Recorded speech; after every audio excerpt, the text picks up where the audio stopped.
Good morning everyone, this is Professor Vincent Torre Bongolan. Ayan, so paano nga ba tayo kumikita sa mga malalaking e-commerce platform kagaya ng Shopee, Lazada at TikTok Shop? Okay, so halimbawa meron tayong nakitang produkto dito sa Shopee. Okay, so titignan po natin itong let's say wallet na ito. Ayan, so kukunin lang natin yung link ng wallet and then kopyahin lamang po natin. Pagkatapos ay pumunta po tayo dito sa Shopback, okay? So, dito sa Shopback mga kaibigan, ito po yung nagge-generate o ito po yung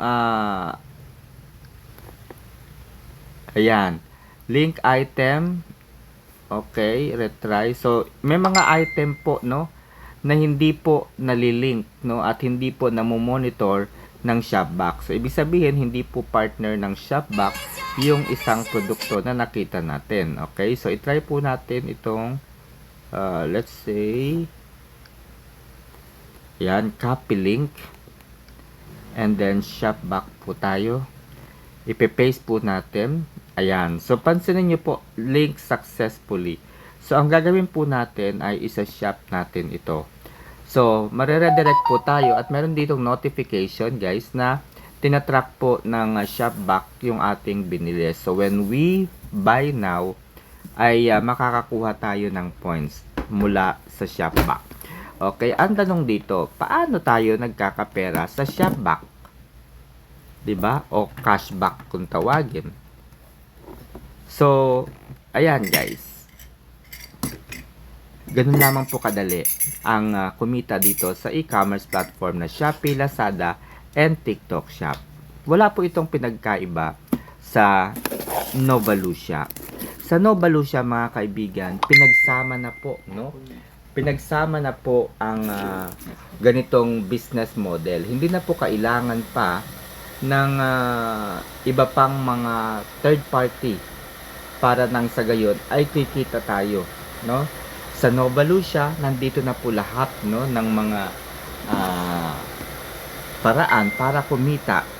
And you don't need to look for other third-party application na mas makakapagpatagal pa ng proseso. Okay? So, paano tayo kumikita dito sa Novalucia? Okay? So, ito po, no?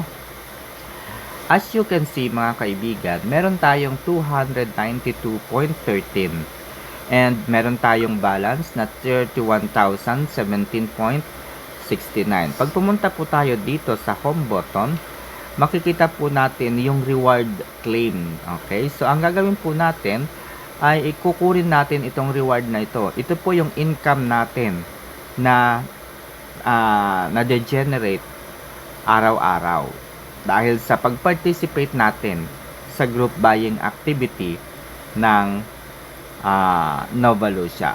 And as you can see, ay lumaki na po yung ating points. So, ang susunod guys ay pupunta tayo dito sa points. Iko-convert natin ang 655, no? Sa cash, no? Sa pera. So, kukunin natin ang 90% ng 655, no? 655, 90% po yan.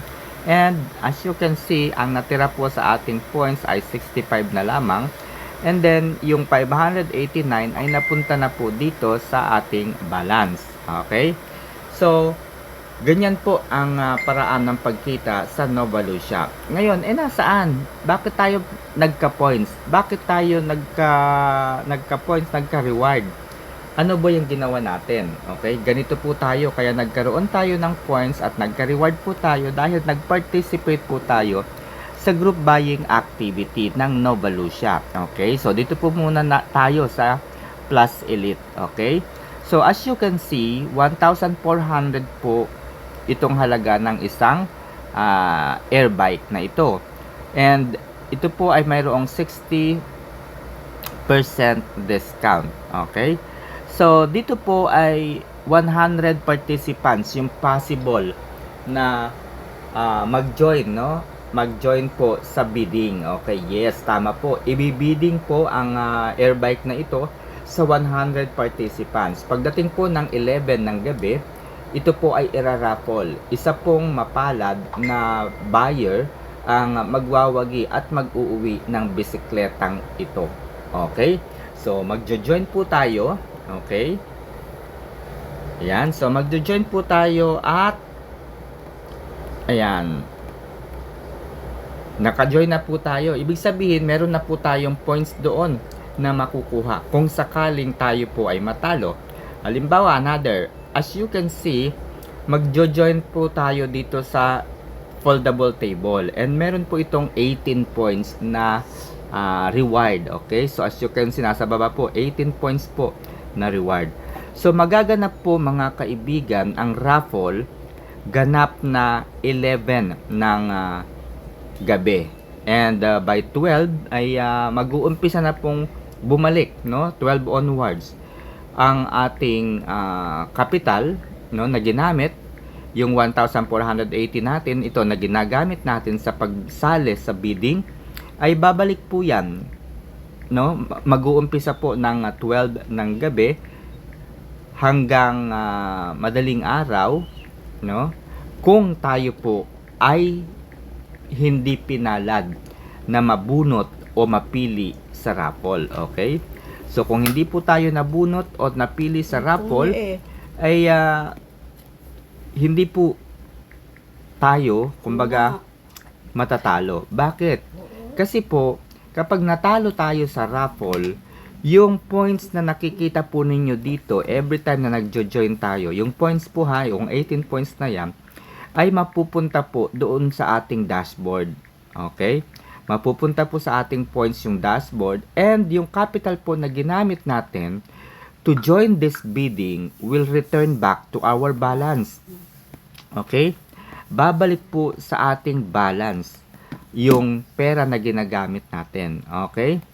So, as you can see, 5 beses lamang po tayo nakapag-join sa Plus Elite.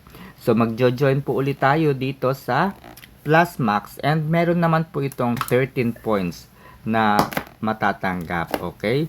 So, yan. So, bukas po ay babalik sa atin ang capital na 1,000 kung natalo po tayo sa bidding. Okay? Kung nanalo naman po tayo sa bidding, ano po ang mangyayari?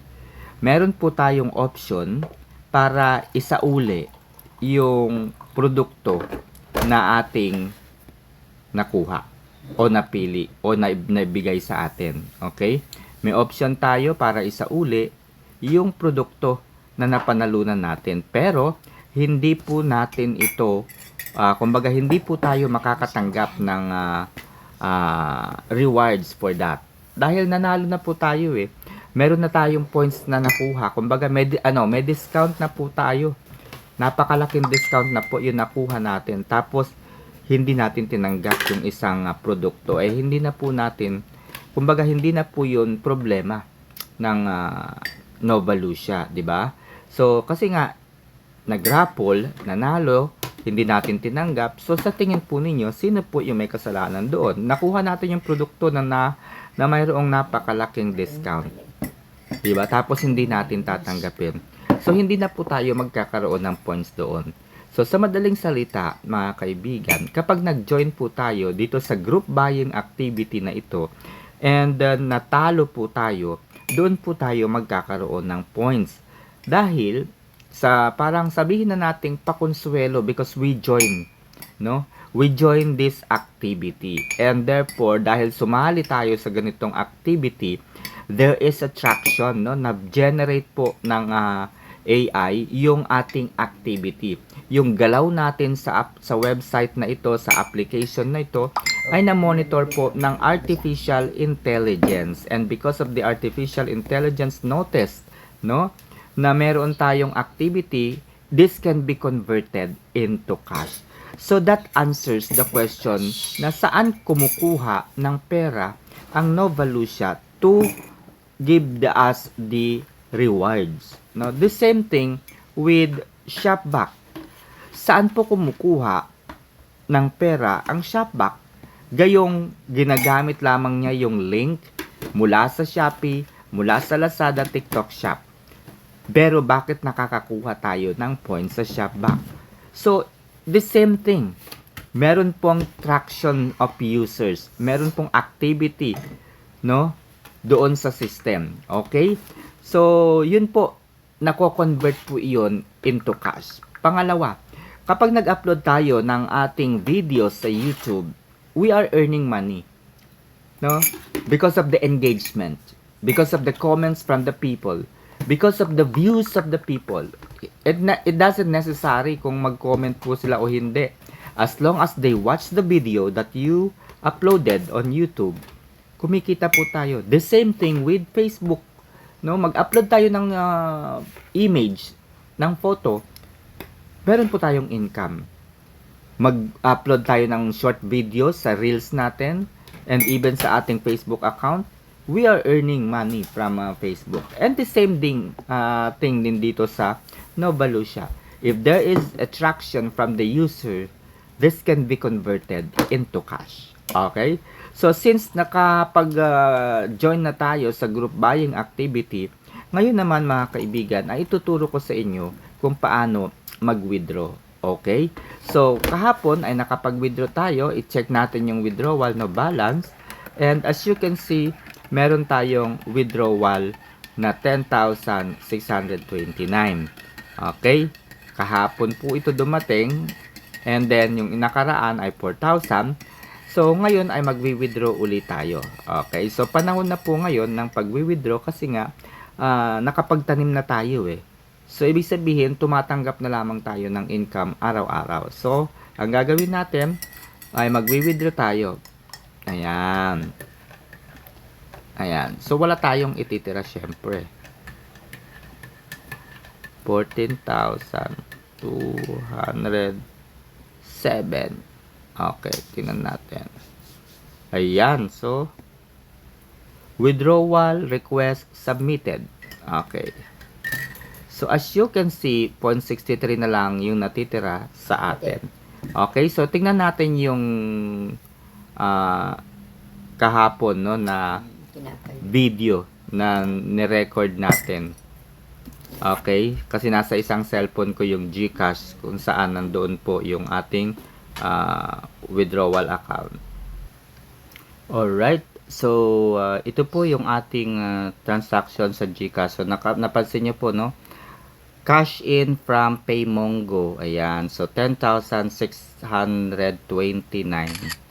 Ayan, so in-screenshot ko rin po para meron akong ma-send. Okay, so 10,620 ay 632 po. Ay 629 tama. Okay? So, tingnan po natin uli ha. I-check natin. So, 10,629 from PayMongo, February 3. Okay. So, punta po tayo doon sa Novalucia natin. I-confirm po natin yung ating withdrawal. Okay? So, dito po ay yan. Oh, maintenance. Anyway. Ayan. Punta tayo sa balance, withdrawal record. Ayan po, nagtutugma po no, 10,629. That is my withdrawal the other day. Okay, so 24 hours po, 48 hours po ang dating po ng ating pera kapag nag-withdraw po tayo. Okay? So kapag nag-withdraw po tayo, ngayon nag-withdraw tayo no ng 14, darating po yan the next day. Okay, 48 hours. Okay, so yun lang, and sana po ay malinaw kung paano tayo kumikita dito kay Novalucia. Yun lang, and good morning.